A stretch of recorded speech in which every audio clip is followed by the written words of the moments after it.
Sabi ni Sir Eddie Lansang, may differential ba ako? December 2024 ako, nag-18 months, sa April 2026 pa ako yung regular na pension ko. Yes po, may differential kayo kasi dapat kasama na kayo ngayong September 2025.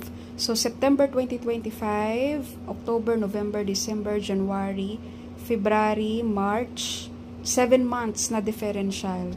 Dahil sa April 2026 pa kayo mag-regular pension. So, meron kayong differential po. And, kung kailan to papasok guys, i-check nyo na lang ngayong September 2025 na pension nyo kung may papasok. So, kung may papasok, ibig sabihin nyo na yung differential nyo for September 2025. Pag walang papasok, baka isahan ng ibigay yun ni SSS kasama sa regular pension mo on April 2026. Wala namang mawawala, i-check nyo pa rin po ngayong September 2025.